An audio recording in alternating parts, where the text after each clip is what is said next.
Okay, I think we will get started now. So thank you everyone for joining us. The purpose of tonight's meeting is to present aspects of the Sustainability Update project related to code modernization and proposed map amendments, as well as gather feedback and answer any questions. My name is Natisha Williams, a senior planner here in the newly formed Community Development and Infrastructure Department, which is a merger of the Planning and Public Works departments. Stephanie Hansen, Assistant Director involved in this project, will be presenting tonight, and Annie Murphy and Anais Schenk from our team are also on the call and available to answer questions as needed. There's no live Spanish translation available for tonight's meeting. So before we get started with the meeting agenda, here's some logistical information. Today's meeting is being recorded, and the recording will be available on the project website. We'll have a 30-minute presentation followed by Q&A for the remainder of the meeting time. If you have access to a computer with a microphone, you can watch, listen, and provide comments through your computer using the Teams meeting link. If you do not have access to a computer with a microphone and wish to ask a question or make comments, you must call in by dialing 916-318-9542. When prompted, enter conference ID 662-628-832#. If you're participating by phone, you must also mute the sound on your computer. All participants are currently muted and the meeting chat is disabled during the presentation. Please remain muted and hold your questions until the end of the presentation. If you have a comment about something specific that we have covered in the slides, we can pull the slides back up to guide our discussion. At the end of the presentation, we'll explain how to ask questions and make comments. So for today's presentation, we'll be addressing two components of the sustainability update, the proposed code modernization and map amendments. We'll begin by reviewing the history and context for modernizing the Santa Cruz County Code. We'll then review the details of code modernization, followed by a review of parcels for which corrections are required to the zoning or land use designation. We'll then review parcels that are proposed to be rezoned to the residential flex zone district, as well as reviewing some of the development standards and design guidelines that would apply to these parcels to ensure neighborhood compatibility. We'll then discuss the project schedule and different ways to participate, and we'll open up the meeting for your questions and comments. And just to note that if you're looking for an overview of the entire sustainability update project, as well as changes that we're proposing by topic areas, you can access recordings of our presentations on the project website. And now I'll be handing it off to Stephanie. Thanks, Natisha. Hi, everybody. So what do we mean when we say code modernization? The Santa Cruz County Code was first adopted in the 1950s and has been amended in a piecemeal fashion in the decades since. As a result, land use regulations have become increasingly complex and challenging to navigate. Recognizing the need to make the county code regulations more user-friendly, county staff engaged with the community to identify how the code could be improved to better serve the public. Staff identified key areas for code improvements, including updating the permit framework, reflecting modern practices and land uses, and addressing the current needs of the community, especially regarding agricultural regulations, wineries, and weddings and community events. After meeting with the Board of Supervisors, staff held a series of community meetings throughout the county to review and further refine these regulations. The code modernization amendments have been completed and are now part of the sustainability update, which allows for a more comprehensive approach to updating the code and integrating the code modernization with the code changes that are otherwise implementing the general plan policies.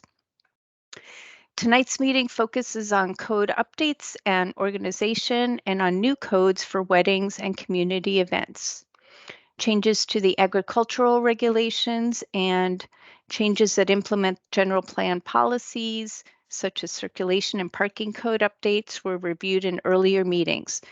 We recommend reviewing community meeting number 2 and 3 for specific policy and code changes related to land use, built environment, and transportation, respectively. Key goals identified for the code modernization effort include creating an efficient permit review process that provides a clear and simple direction to the public and staff, streamlined review processes where appropriate, and increase permit certainty for project applicants. Crafting straightforward regulations that can be understood by all, and revising and replacing outdated regulations, as well as continuing to protect the environment and the quality of our neighborhoods.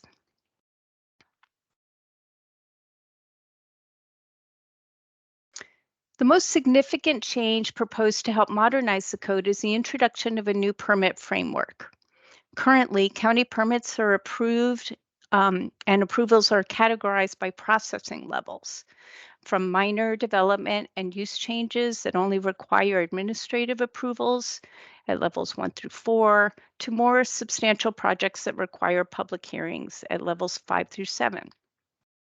The new permit framework replaces the confusing process levels with more descriptive permit names that are commonly used in other communities.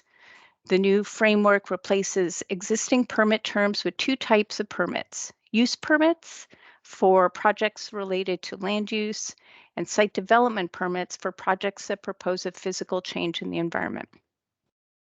The new permit framework also clarifies which permits are subject to environmental review and special conditions. These are known as discretionary permits, and which permits can be approved subject to specific standards or ministerial permits.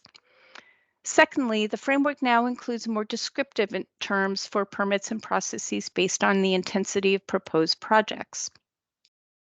Zoning and environmental clearances are over-the-counter reviews conducted by planning staff to identify relevant standards and verify that no planning permit or environmental review is required before the applicant can apply for a building permit. Minor use and site development permits are discretionary permits that are approved administratively without a public hearing or public notice. Administrative use and site development permits are discretionary permits that are approved administratively and include public notice. And finally, conditional use and conditional site development permits are required for projects that propose a more impactful change to the land use and require a public hearing. Code modernization also provides streamlined reviews for some projects and right-sizing the review process relative to the project scope. These changes allow some uses to be approved administratively where a public hearing was previously required, providing fewer legislative reviews and shifting some planning permits that formerly required planning commission approval down to the zoning administrator as a principal decision maker. Some permits that previously required board approval have been shifted to the planning commission where appropriate, such as larger mixed-use projects. More uses are also permitted by right, meaning the use does not require a use permit or compatible with the zoning district. This provides greater certainty for applicants and increased investment in our community.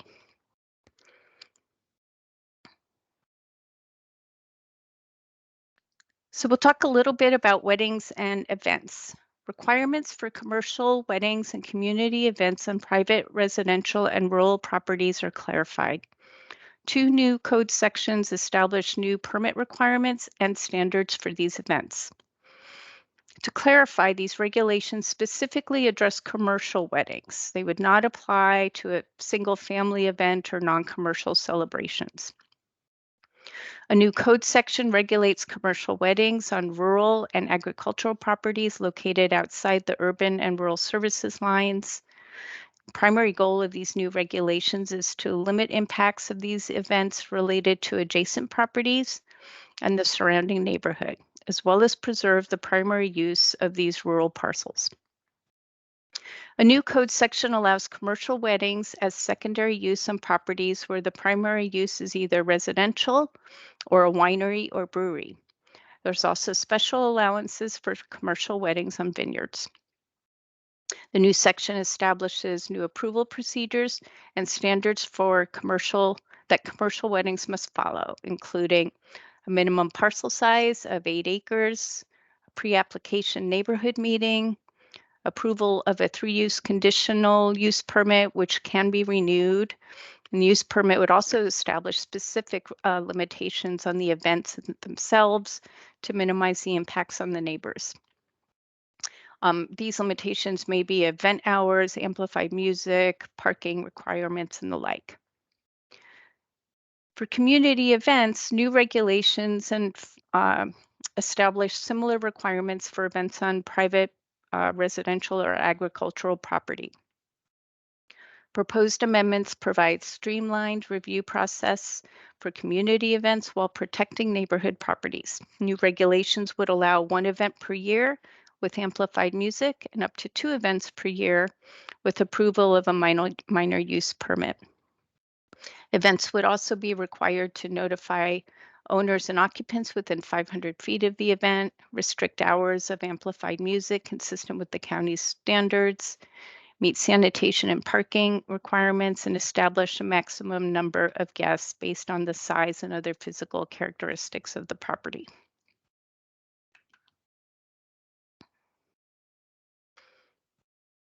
In addition to the changes that we've reviewed so far, there are a number of other code modernization updates proposed, including reorganizing and consolidating topics to make the code easier to navigate. Some of the biggest reorganizational changes include moving all the procedural requirements, such as amendments to the general plan or county code, to Title 18 procedures. There's a newly named Site Development and Design Review Chapter 1311 that provides site development permit requirements and aligns the design policies in the general plan. This chapter now references and is closely linked to the county design guidelines. Information on appeals and coastal permits has been removed from the individual zone district sections and consolidated under a single chapter. And parking standards reviewed in community meeting number 3 have also been consolidated. Another significant goal for this update is to modernize the list of uses allowed in a zone district. For instance, new dry and wet research and development uses are allowed in commercial districts that would support tech uses. Code amendments also update nomenclature and standards for a variety of land uses, including residential care facilities and visitor accommodations. Obsolete standards, such as local solar access requirements or gas station requirements, have been removed to ensure consistency with state law. The definitions have also been updated to remove obsolete terms and add new terms that provide clarity and consistency with the general plan. Today's meeting provides an overview of code modernization amendments and highlights the most significant changes proposed in the project, but drafts of all the county code sections we've reviewed today, and some of those we won't get to, are available on the project documents page of the Sustainability Update website if you'd like to learn more.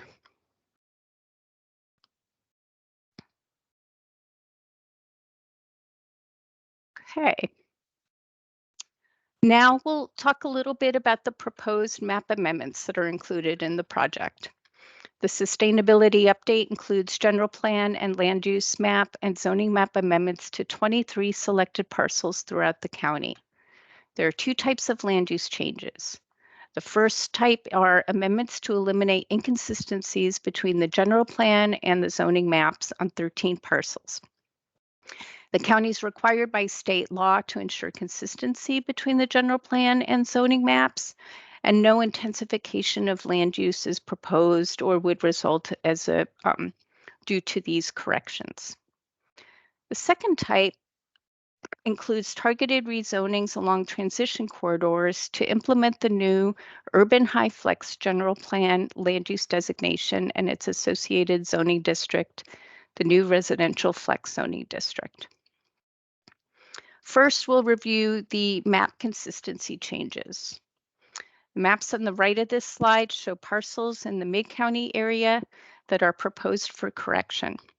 There are 8 properties that will change to correct zoning and land use inconsistencies, as well as reflect existing land uses.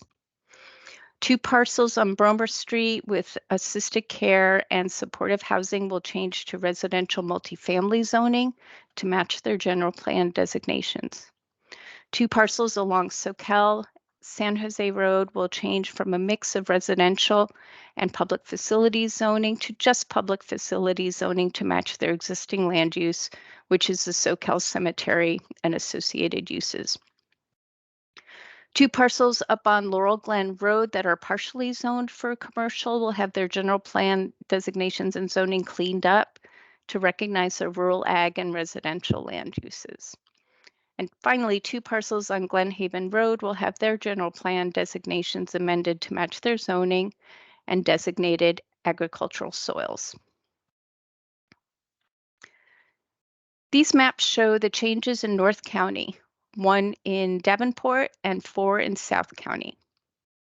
The parcel in Davenport, shown on the left, will change from residential zoning to commercial zoning to match its existing land use.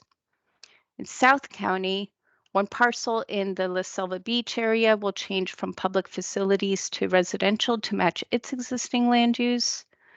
2 parcels along Freedom Boulevard with existing electrical and social club facilities will change from agricultural to public facilities to match their existing land uses.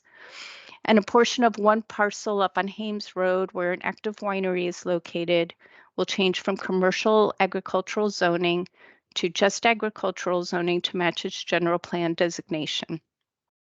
No agricultural soils are located in the portion of the parcel. This parcel is shown in yellow at the top of the slide.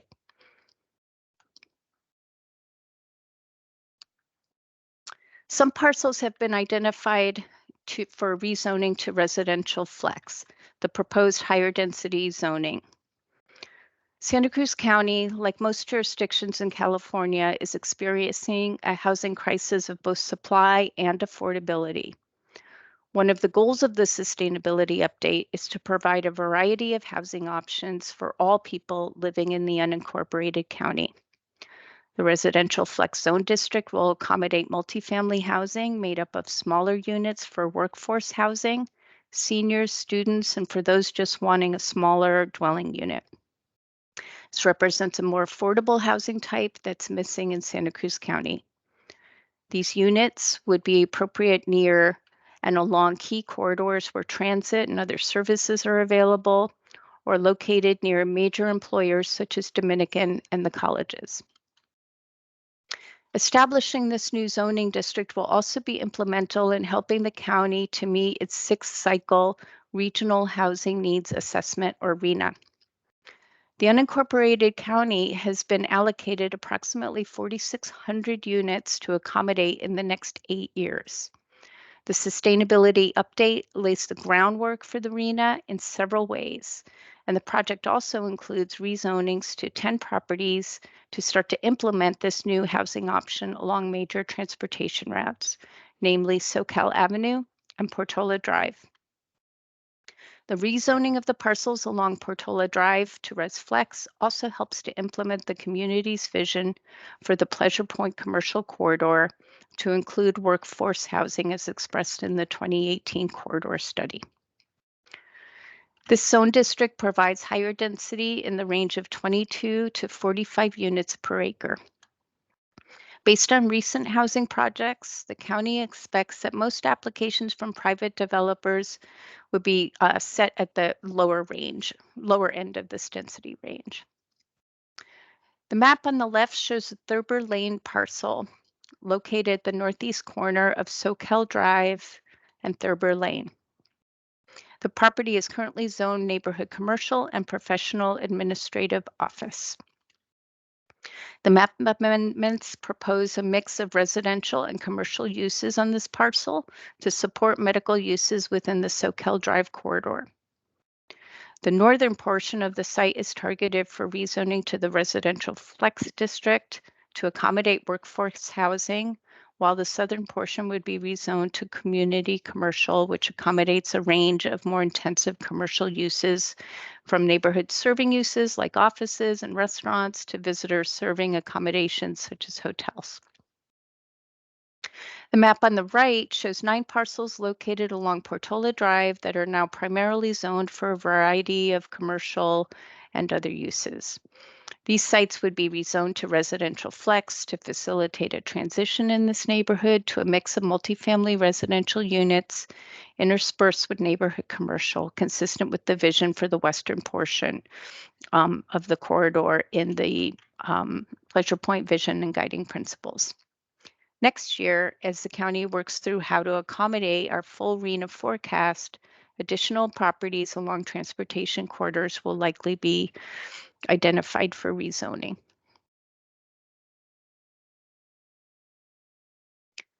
Development standards in the county code work in conjunction with the new county design guidelines by providing objective standards and design guidance to ensure that multifamily housing is compatible with the surrounding area and contributes positively to neighborhood character. The development standards for residential flex allow sufficient floor area to accommodate 22 to 45 compact residences per acre. Standards provide a 40-foot height limit and allow for 3 stories that provides sufficient area for parking, open space, and landscaping.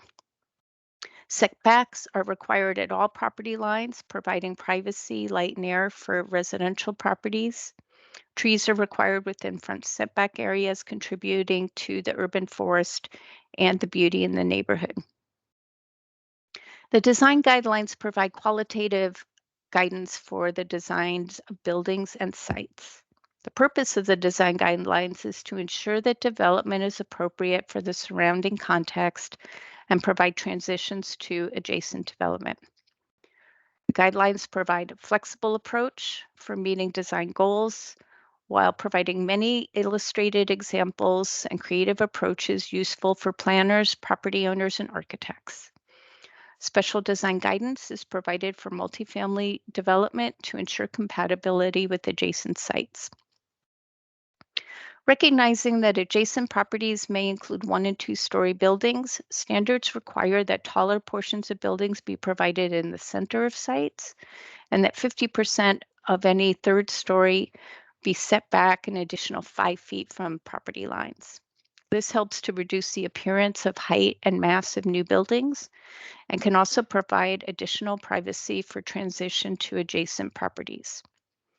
Tapering heights down the property lines using pitch roofs and changes in roof and wall heights, as well as other techniques, ensure transitions. For buildings, a primary goal is to provide human scale design. Guidelines require that building facades be articulated, which means adding variety and detail and reducing the feeling of mass through various techniques that can include staggered wall planes, architectural details like porches, balconies, and awnings. A variety of the building materials can also add interest and detail and create finer scale buildings.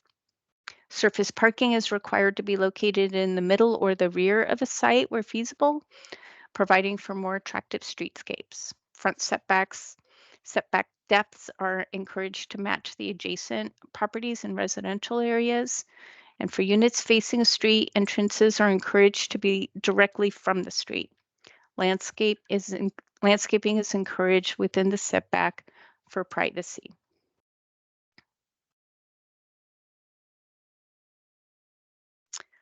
For the residential flex sites on Portola Drive, in addition to the development standards just reviewed, special design principles apply to development on sites within the area identified in the commercial corridor study, in place of the multifamily design guidelines, although these can still be useful.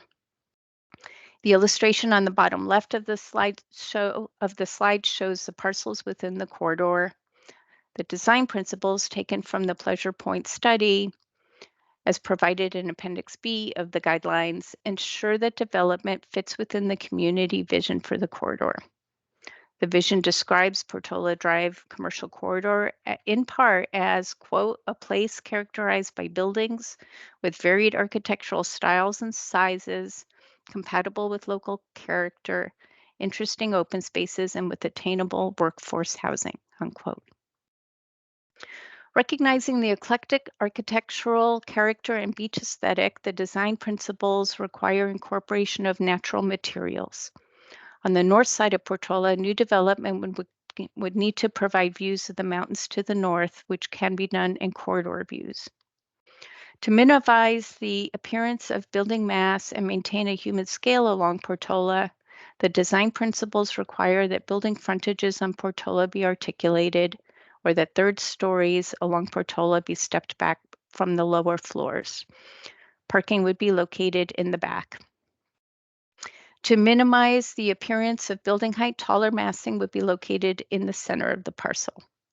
Special standards for development adjacent to residential properties provide transitions and privacy and maintain the village feel of Pleasure Point. For properties within the corridor, new development would be required to provide a 20-foot rear setback to residential parcels rather than the 15 otherwise required.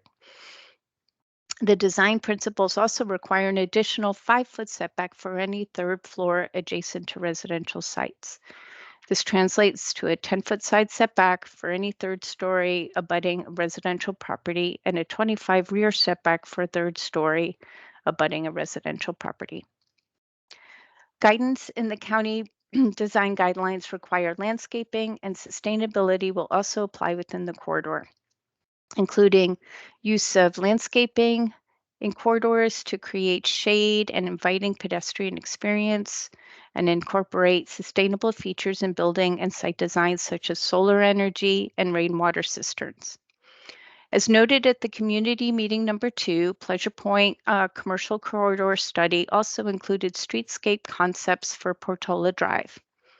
The various options provided in the streetscape concepts are still being evaluated and will be considered in future planning efforts.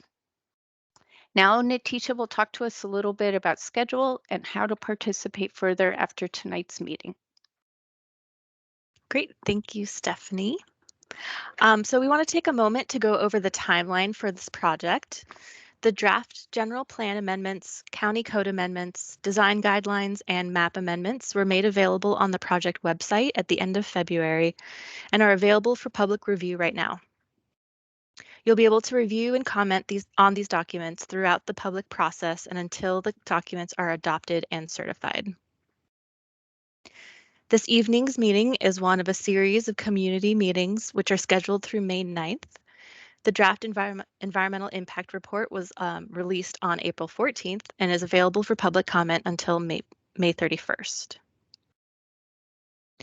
The Planning Commission, as well as other county commissions with an interest in the project, will hold study sessions later in the spring and summer. And after these study sessions, a final EIR will be released, which will address public comments received on the draft EIR. At the same time, updated versions of the project documents may also be released for consideration by the Planning Commission and the Board of Supervisors. Next, public hearings at the Planning Commission and the Board of Supervisors are scheduled to begin in August and be held through December of this year. After adoption at the Board of Supervisors, most amendments will need to go on to the Coastal Commission for certification.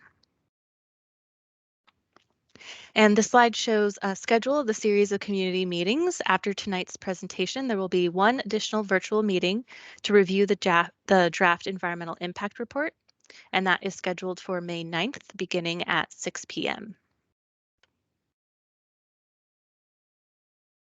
Okay, so now we've left some time for questions and discussion. To make a comment, if you're using a computer, you may type your comment or question into the meeting chat box, or you may raise your hand by clicking on the hand symbol at the top of your screen, choose Raise Hand, and wait to be called on. When the moderator announces your name or phone number, click on the microphone button at the top of your screen to unmute yourself and start speaking. To comment, please state your name and proceed with your comment. At the end of your comment, your microphone will be muted again. If you no longer have a comment or question, you can click again on the hand symbol to lower your hand. And we're going to go through the raised hands first, and then go through questions and comments in the chat. If you wish to provide a comment by phone, you can enter *5 to raise your hand and *6 to unmute your phone. In the interest of fairness, we will try to wait until everyone has had a chance to provide one question or comment before allowing folks to speak one more again. There's not an official time limit during a public, like there would be during a public hearing, but please do keep comments and questions brief in order to allow everyone a chance to speak tonight. If we aren't able to get to your question or comment, you can submit an email to the email address shown on the slide, or you can also submit your comments directly through the project website. So this slide shows various links and resources available for this project. On the project website, you can learn more about the project, review documents, and take the project survey and submit comments on the project documents. And we highly encourage that you take the project survey because this will be an important tool that's used by the Planning Commission and the Board of Supervisors as they're making their decisions about this project. You can also submit comments on the draft EIR by emailing sequa-nepa@santacruzcounty.us. If you don't have access to a computer, hard copies of the project documents are available for review at 701 Ocean Street on the fourth floor at the planning counter, and they're also available at the Downtown Library and Capitola Library. Hard copies of the draft EIR are also available at the Planning Department Public Counter, as well as the Felton, Downtown, and Watsonville libraries. And you can also at any time email us any questions or comments to our team here at sustainabilityupdate@santacruzcounty.us. And with that, we can start taking some comments. I see a hand raised by Deborah Schulman. You can unmute yourself and go ahead and ask your question.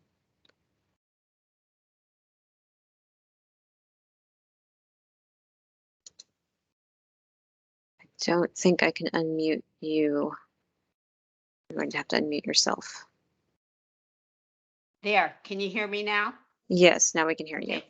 So my questions are in regard to the Portola Drive rezoning issues.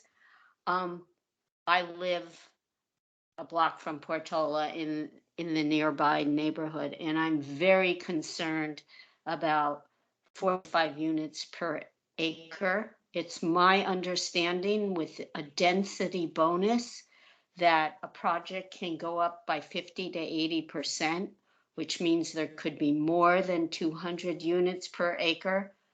This is not sustainable and is not the neighborhood for that kind of impact. We don't have the infrastructure, we don't have the transportation, there aren't the employers, we're not that close to a school.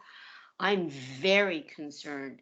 I'm not against development, but I think it needs to be kept around that 22 to 25 units per acre, not go up over that. And I'm hoping you can give me some reassurances that it will stay low.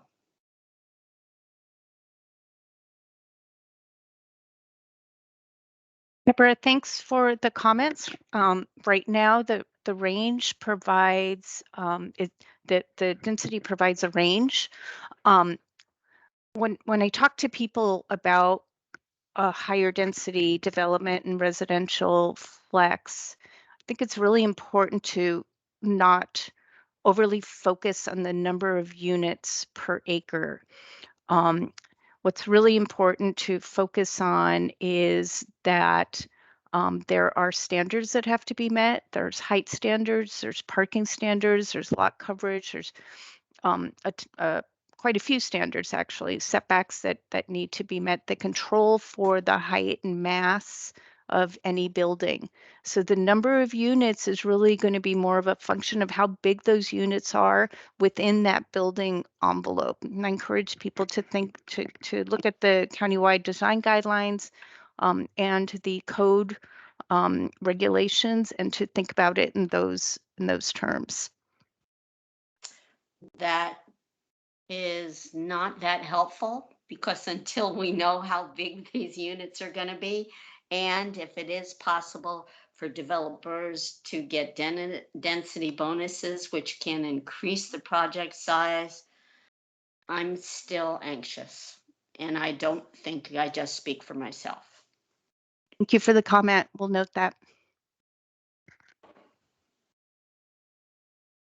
Next, we have Patty. It's just listed as Patty. I don't have a last name.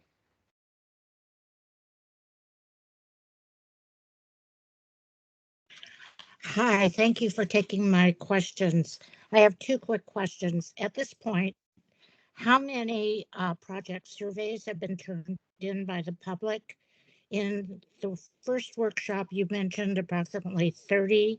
I'd like to know what that number is now up to from the standpoint of public participation. And my other question is, I'd like you to describe more what you see as workforce housing. That's a title, but you haven't given an explanation of what it is. So I'd appreciate your responding to both of those questions. Thank you very much. Natisha might be able to help us with the first question about the number of surveys. Yeah, I can look for a quick update if you want to address the other questions first.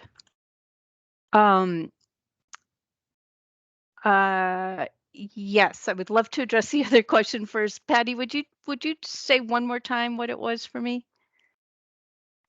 Please describe what your description of workforce housing is. It's a description, but you haven't given any details as to what it is.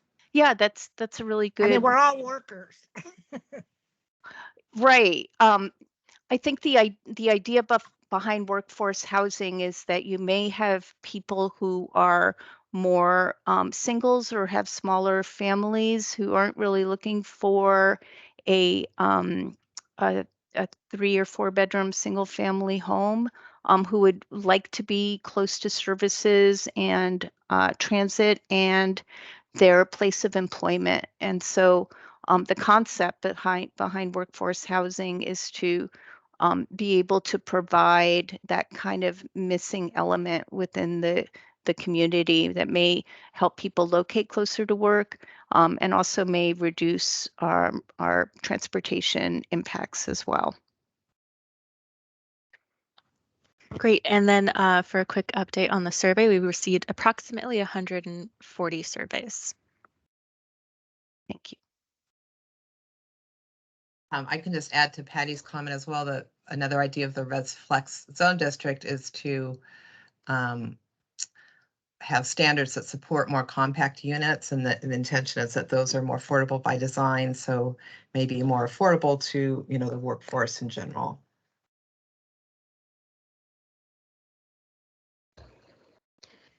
Next, we have Alex Vartan. You can go ahead and unmute yourself.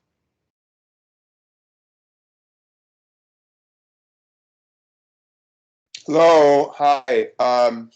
Thank you. I just have a couple questions, quick questions and a comment. My first question is, if we want to provide more extensive written comments than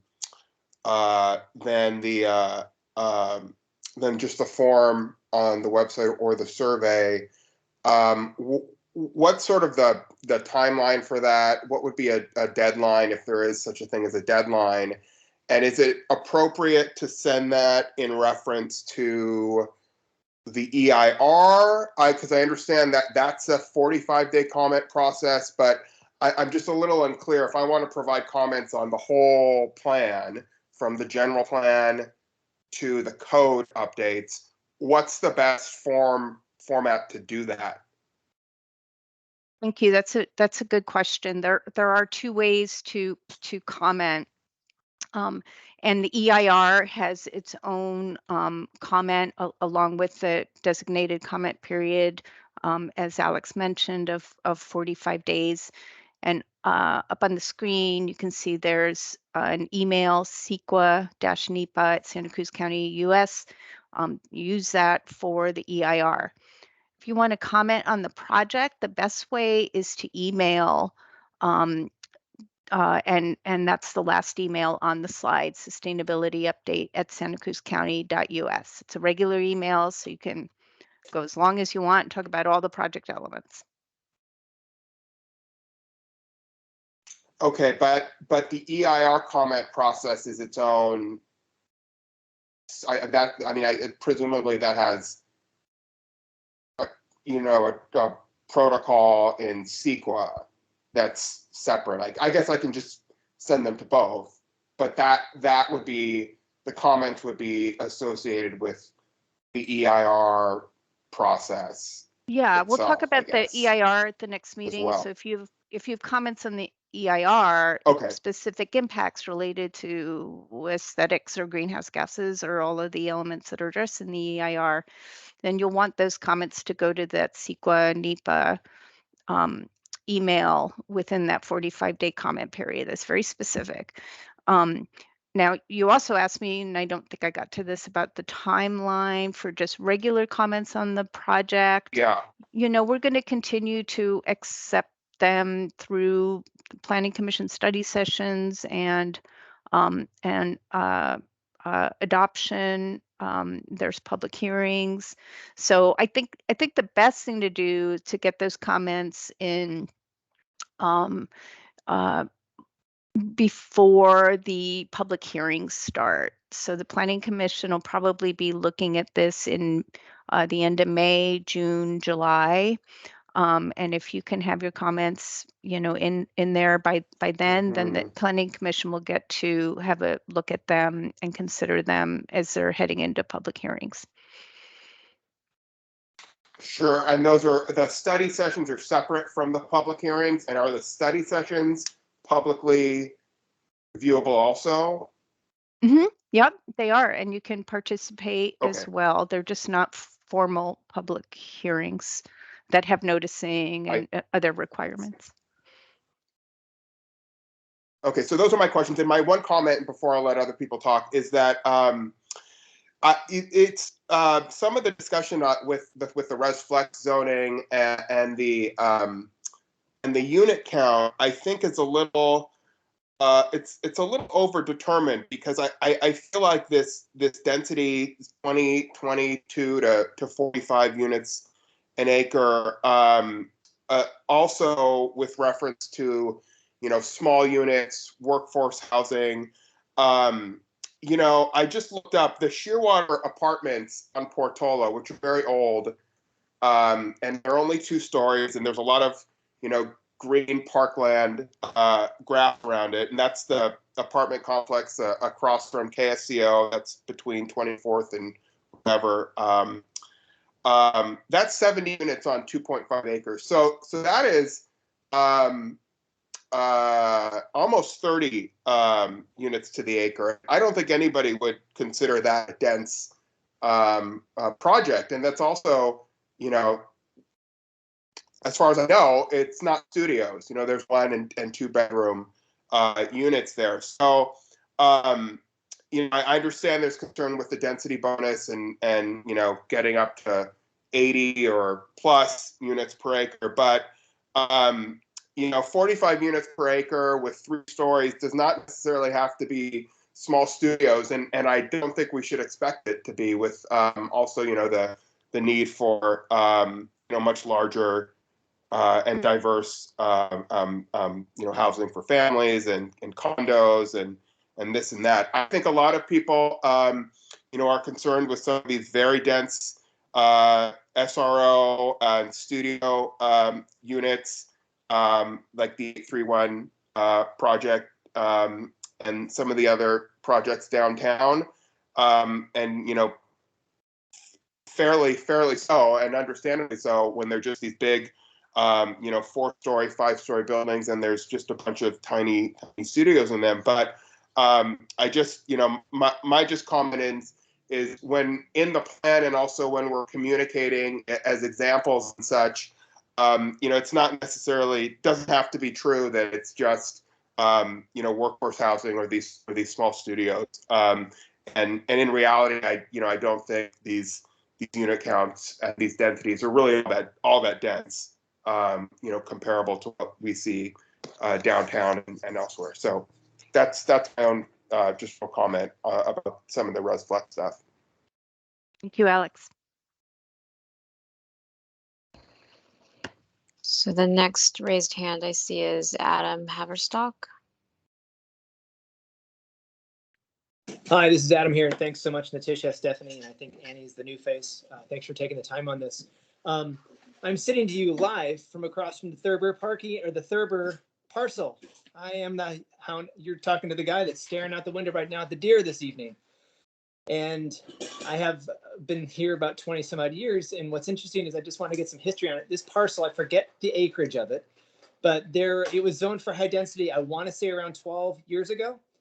And there was a big meeting around that time when it got rezoned to the current, I believe it's light medical, 2 stories, because at that time it was trying to be a high density.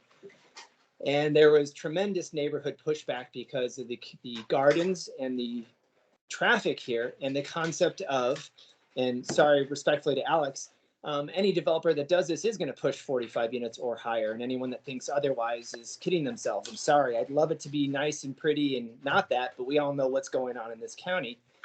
But I'm concerned about the sheer volume of cars also that no one is speaking about, because each unit, and I remember this from the town hall meetings back then, is each unit is generally allowed for, each bedroom is allowed for 2 cars, sometimes with a variance of 3 cars, depending on how many people live there. And if this parcel, if I remember, is around 8 or 9 acres, and someone, I'm sure you guys have the number, you can figure out the math on how many cars, and there is no physical possible way that you are going to get a couple hundred cars on this lot parked, because if you live in this neighborhood, you know the absolute, pardon my language, circus that is Thurber SoCal in the morning, with parents trying to get up to the school, the fire station. We can barely get out of our driveway in the morning without getting clipped by everyone zooming up and down Thurber. And then that's just to get onto SoCal, which is already has Emerald Bay down the street, and it has Sutter and the hospital. So I'm just curious a little bit about the concept of parking and how many cars can be given to these units. And it was high density, then it got kicked back to light commercial, and here we are again back to high density. And I will yield my time. Thank you for my question as I stare out at the deer right now on this lovely evening, looking at the trees that I hope stay there and no high density goes in. Thank you.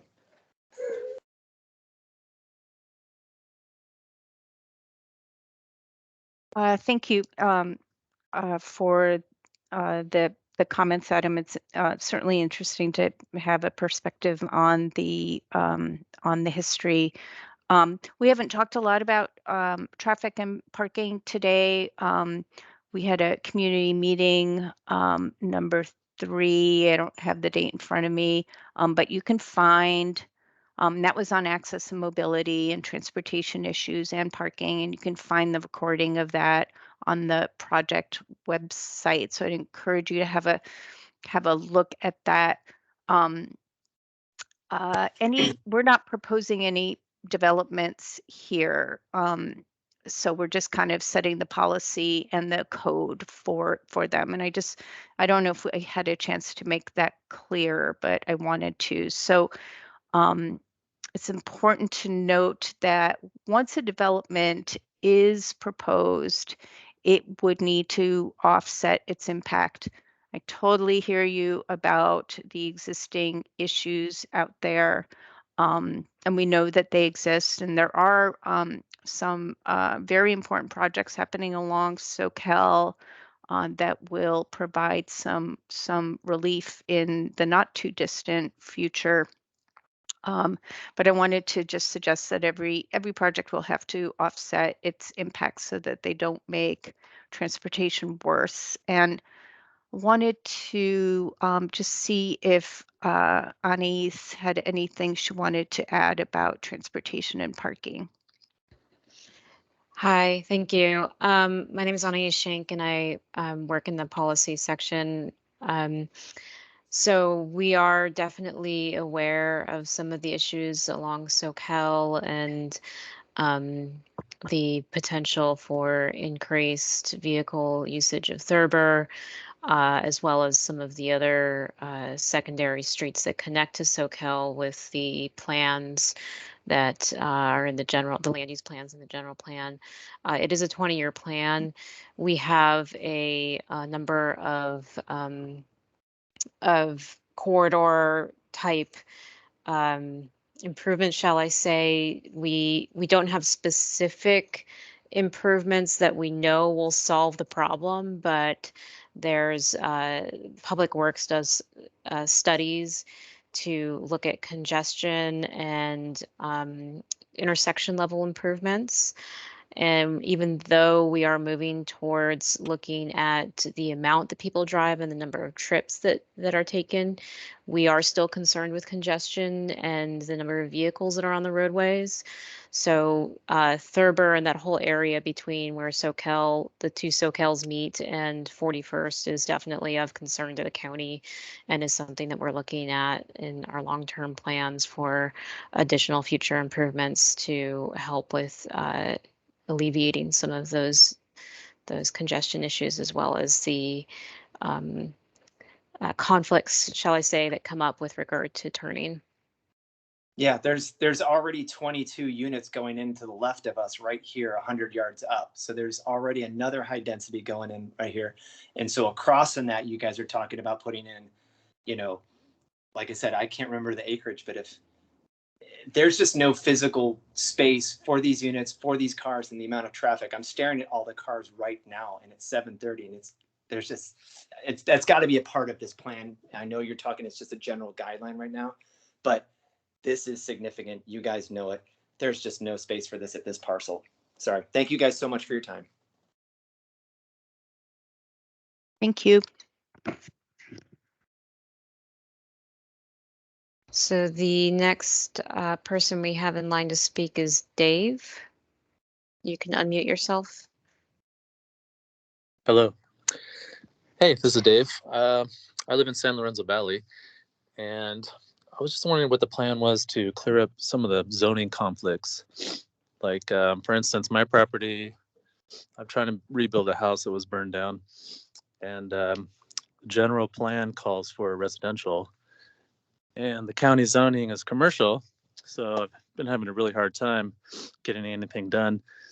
And I'd really like to see just like some sort of way to resolve the conflict that's really easy. For instance, maybe general plan trumps county zoning, and then I can go with that. But you know, I've been quoted $50,000 to correct the zoning so that the general plan matches the county zoning, and I've been waiting 4 years for this to clear up with the so-called housekeeping that you guys do once a year. And I've been waiting for this policy update, and I didn't hear you guys mention my parcel on the map cleanup. So I was just wondering, like, going forward, what can we do to resolve these conflicts to make it easier for us to develop our parcels? Thank you for that question. If a parcel has a conflict between its general plan designation and its zoning, there are two options. One is the county, as I mentioned in the presentation, is required to kind of fix that, and we have a lot of them. And several of them, as we talked about tonight, are being addressed in this project. There are some that are complicated and that require additional analysis that was beyond the scope of this project. So we'll take those up in future housekeeping amendments. The other option, of course, is if we are not moving fast enough because we are not speedy, the property owner could take it on themselves to apply for a zoning change or a general map change. Under state law, the general plan would rule if there's a conflict. However, it's county code doesn't allow you to get a permit or for permits to be issued when such a conflict still exists. So I recognize that that's kind of a difficult situation, but we can work together to get that resolved in the future. Thank you. Okay, thank you. And the next person I see with a question is a phone number ending in 9411. Hi. You're Hi. breaking up a little bit. Okay, can you hear me now? Yes. Great. My name is Betsy. Betsy. I live on the inland side of Portola, and I'm really concerned about how, well, lots of, all parts of it, the density. I'm not sure how many acres this area along Portola is that is split by 35th Avenue. The idea, what I heard you talking about today, about putting parking in the back. So what happens is that the front of these places gets to have a kind of friendly look, but the part that's closest to the neighborhood, that kind of becomes the sort of poor relation. In addition, parts of these businesses have been used for automotive, so I'm not sure what's going on with the soil. There's also a little creekway and very established, like over 40-year-old or trees. So I'd be really concerned about developers who want to build out a lot. And when we talk about like additional 5 feet, that's basically an adult laying down, which isn't really very much. So I just have concerns about lining up to agree for these residential flexes. And then, as one of the previous speakers mentioned, that you have a developer who has no commitment to the neighborhood, that really what they're into is building up and building out the lots. And not, when we think about places, of course, there may be an allotment for parking for people who live there, but what about people who invite family, friends, all sorts of different kinds of scenarios, which what happens is that the neighborhood becomes the parking lot. It goes on and on along Portola Drive, where there's the property owned by Walt Eller that has Coffeetopia. This is all on the same side of the street. There's lighting there that's like baseball fields and huge, bright lights. And I don't see that even on something so basic, there's been any kind of intervention. So it's really hard. It's kind of like, well, once these kinds of residential flex zonings get approved, it's kind of the horse has left the stable.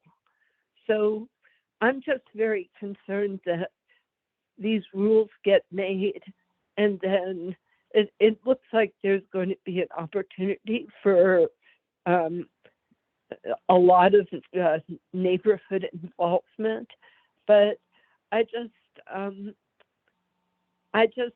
am really concerned that some of these things that get passed,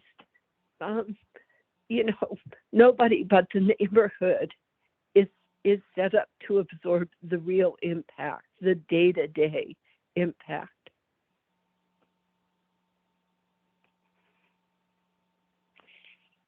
Thank you for your comment. I realize you weren't asking many questions there, but I did have some thoughts as you were speaking. You know, we've spent a lot of time tonight talking about the design guidelines that are meant to control the aesthetic impacts in the neighborhood, provide transition, and otherwise result in developments that in the future will complement the neighborhood. And we've spent a lot of time talking about the aesthetics of that. What we didn't really talk about are the other types of environmental impacts. You raised trees and soils, parking for guests. There are lots of other standards in the code that are not being modified with this project. There are hazardous materials and soil standards. There are parking standards, including parking for guests. And there are tree protection standards. There are stream standards and buffers. So it's really important, I think, to recognize that those types of protections are already in place through the county code and also through the California Environmental Quality Act, which any new project would need to comply with. So while we're not talking about a lot about that as a function of this project, it's because the standards are in place and will continue to be in place and are not being eroded by this project. So I don't know if maybe Annie says anything she wanted to add to that. Yeah, I think you spoke to parking standards, and a lot of the commercial parking has mostly been clarified, not substantially reduced. In some cases, we actually even had to increase some of the parking standards for specific commercial uses. The other thing that I'll just briefly mention regarding transportation and the design guidelines is that they're really meant to increase the interaction between land uses and the street so that people want to bike and walk more. The idea being that we'd have more, and this is particularly true in a place like Portola where there's more tourist activity, where you'd have a park once strategy employed so that you'd have less of a need for people to drive from business to business. And hopefully help reduce some of that impact on the neighboring residential districts. There are other various parking strategies that the general plan is looking at that are long-term in nature that were discussed in, I believe it was meeting 3. So we are looking to the surrounding neighborhood, and there's a few policies actually also related to spillover parking and trying to control for that.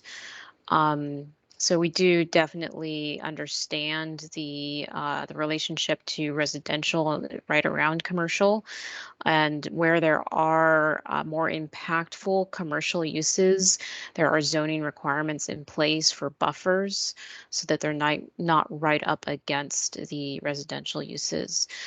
So all of those requirements are still in place and required to be followed by developers.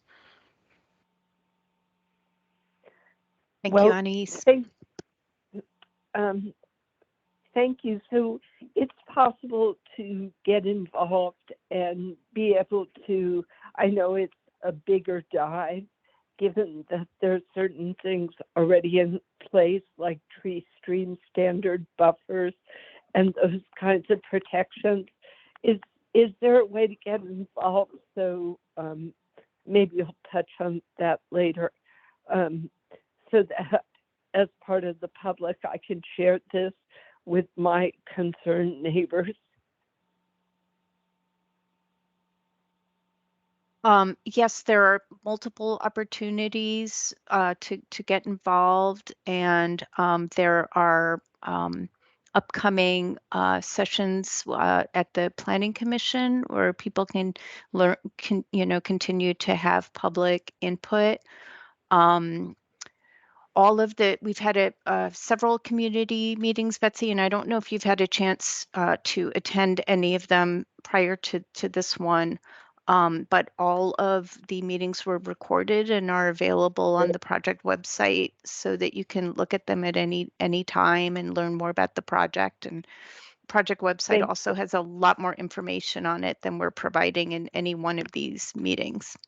Yes, thank you. And please remind me, how do I stop my sound? Do I do *6 to to turn my speaking off? I believe I can do it for you if you would like me to. Okay, thank you. This is the beginning of very helpful info for me. And Thank you. Betsy, this is Annie Murphy. I just also want to note that if you want to join our mailing list, then you will get notice of future meetings directly. So you're welcome to go to our website and sign up for that too. And is that all the meetings that are not exclusively? I got this blue flyer that was for this public session, but I didn't realize somebody mentioned that there are also other types of comment sessions. How would I connect with that?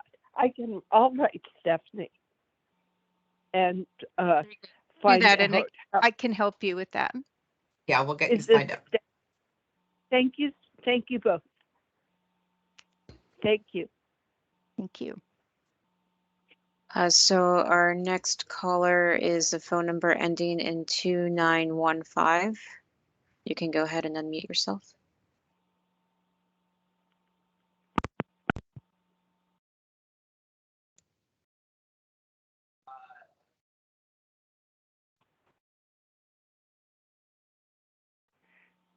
Hello, can you hear me? Yes, we can hear you. Thank you. I just arrived home. This is Becky Steinbruner. I just came from an excellent in-person public event at the Kaiser Arena, where the city of Santa Cruz is providing 3 hours for the public to visit different stations and talk in person, look in person at documents and diagrams. Why can't the county do that for this? This is huge. Why isn't the county doing any in-person meetings other than the very first one at Watsonville, and nobody even knew about this? Can you amend that and have a public in-person meeting where we can come and look at things and ask questions?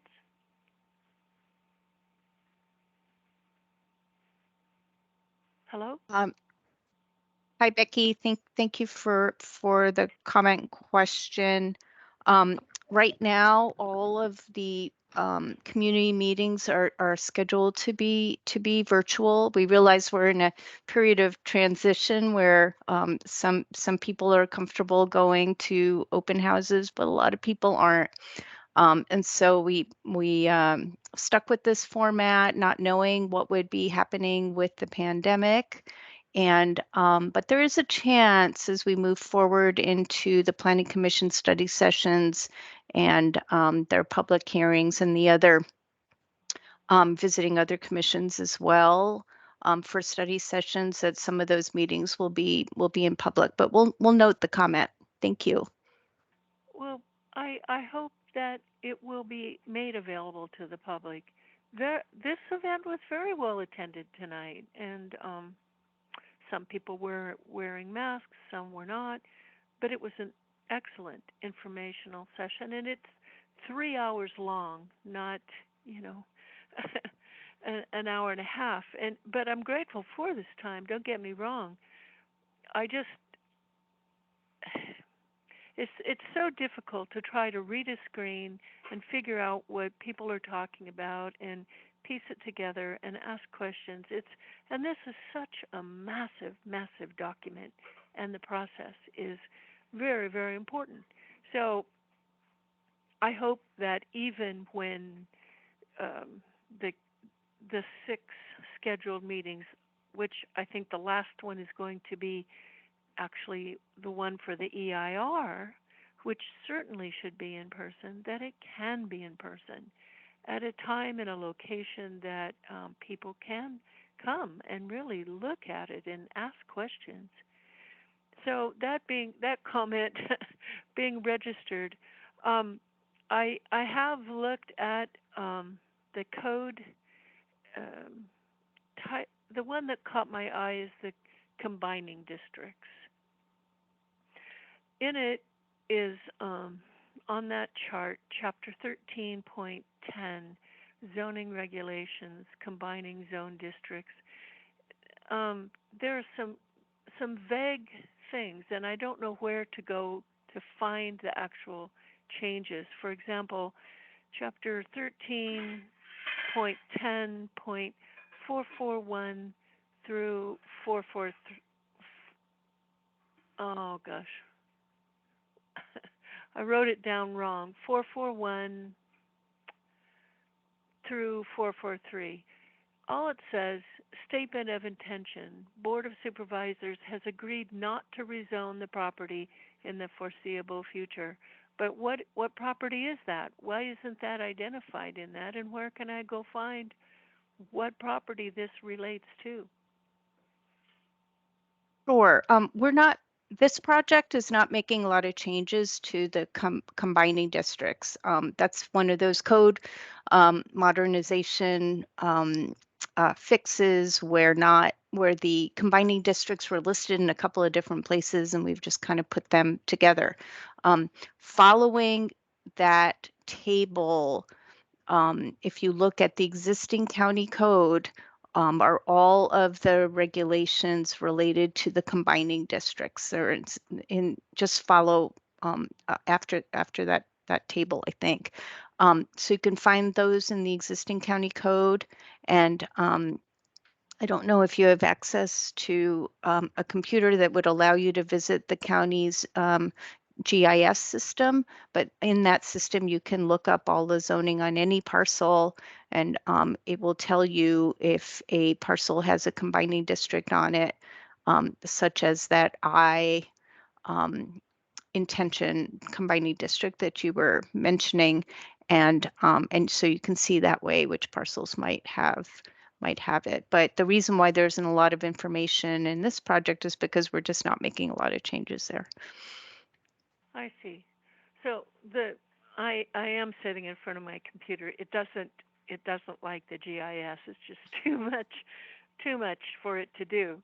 But it is only a 2-page document. When I click on combining districts, that comes up.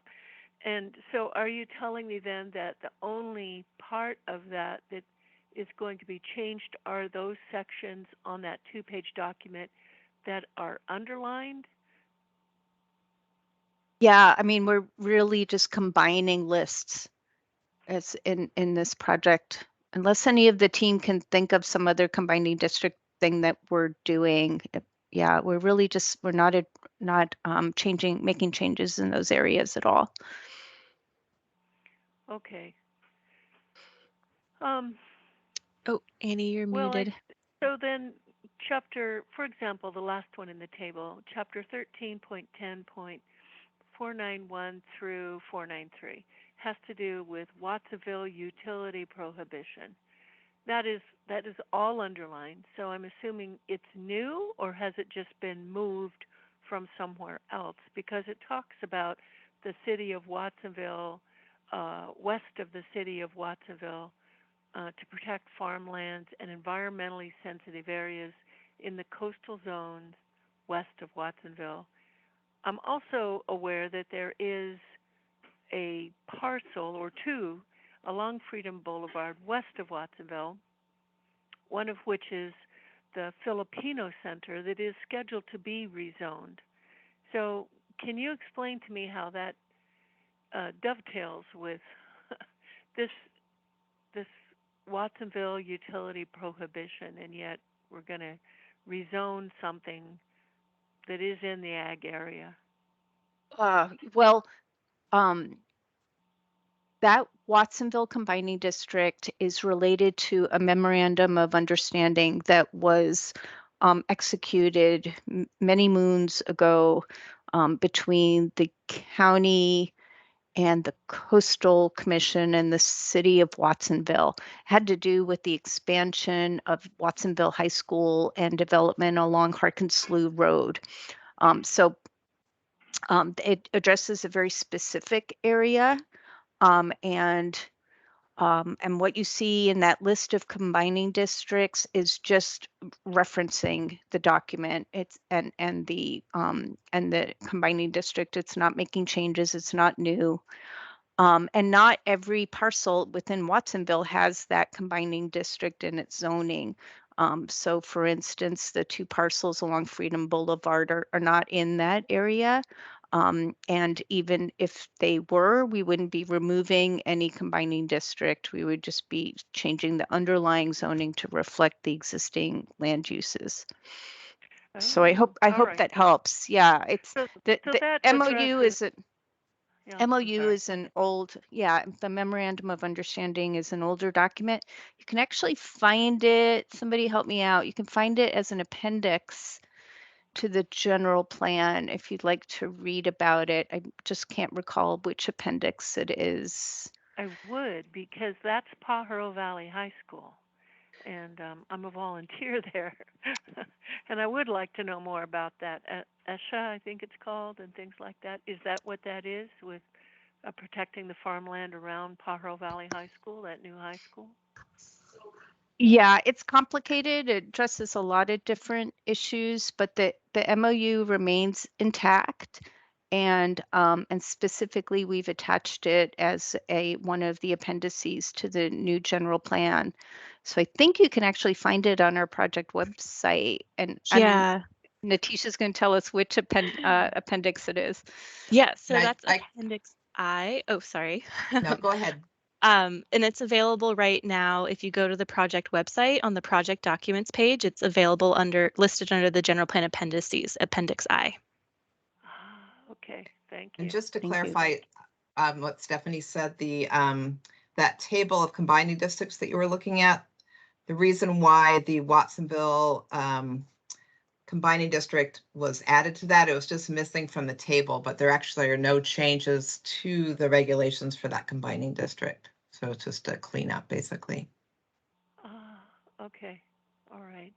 I'm understanding more now that a lot of these changes are in effect cleanup work, and to make what's already been done on the land essentially legal. Is that that's coming to be my understanding? A lot of it, not always massive changes, although there is some of that in the Live Oak area and the Seascape area. The code modernization does a lot of reorganizing without changing the substance and content of regulations.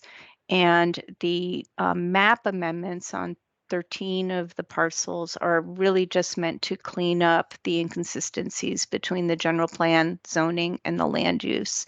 And so you're right, a lot of it is kind of organization and cleanup, which is why actually coming up with the presentation tonight was a little bit challenging, because a lot of it is moving things around and reorganizing and making it clearer. It's not, it's not anything that is very describable without putting everybody to sleep. So you're right. Well, thank you. Are there more questions? I have one more that may take a bit of time, and it's pointing us directly to what are the big changes? Where can we find the big changes? Where are the big changes? There's no other hands raised at the moment. Thank you. Thank you. Yeah. Did you have a chance to review the overview presentation? And I think presentation number 2 on the built environment has a lot of the residential standards that are changing and commercial standards that are changing. And I think that those are 2 good community meeting recordings to listen to get a sense of where the big changes are. Also, community number 3, meeting number 3 talks about transportation and some of those changes as well. So doing what you're doing, flipping through the documents. There's also fact sheets on the project website that can be really helpful. Those are the best ways to get a sense of what the big changes are. Well, I was actually at all of those meetings. Not the very first one that was the one and only in-person hybrid meeting. I couldn't make it to that one, but I went to the second one that was virtual, and I guess that was 1B, and I was at number 2 and number 3, and I never came away with that's the big change. It was, to my recollection, I'll go back from the library and try to listen to those meetings, but the presentation seemed more like general overviews of what the general language would be and support, not any clear designation of, all right, in the area of Seacliff, we're going to rezone this area, and we're going to put in 3-story mixed use instead of the 1-story Manuel's restaurant that's there now. It wasn't clear, and it still isn't to me. I don't know how this is so massive. That it's very difficult to wade through it and figure out where are the big changes.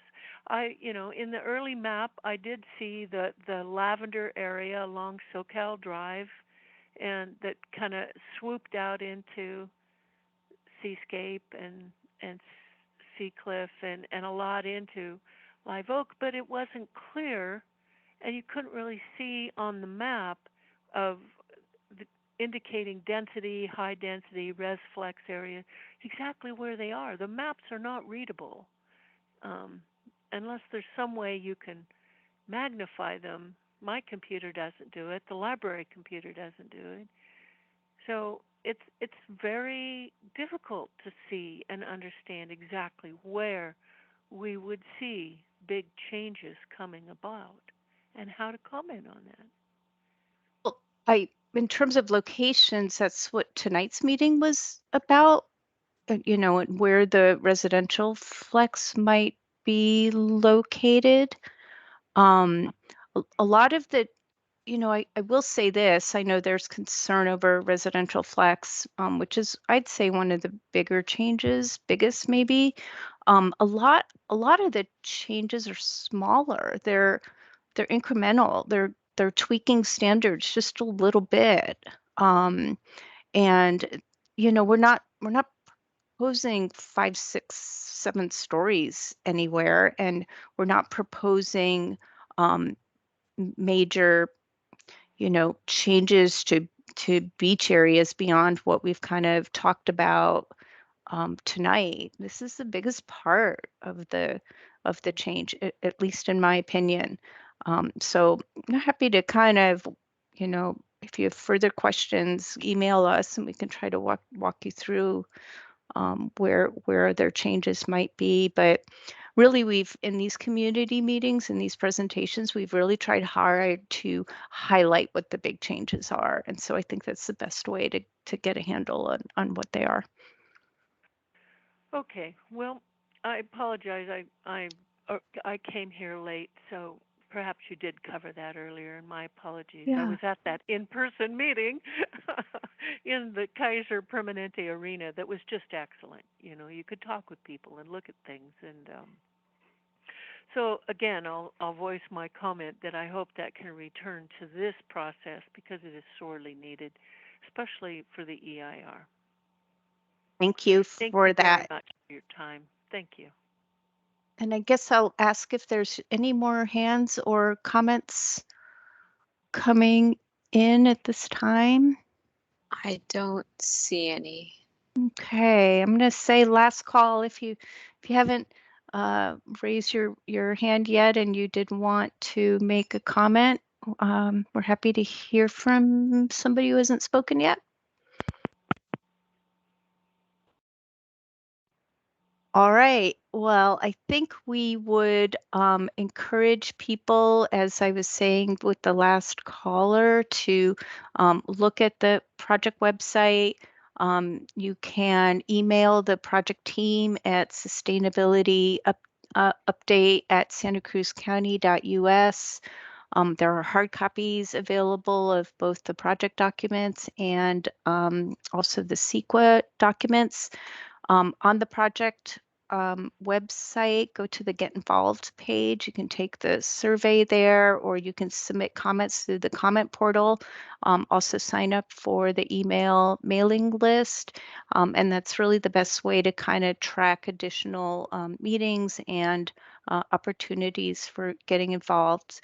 So I guess I'll say thank you to everybody for joining us tonight. We really appreciate it, and we look forward to more conversations in the future. So thank you and stay tuned. Bye, everybody. Thank you, everybody.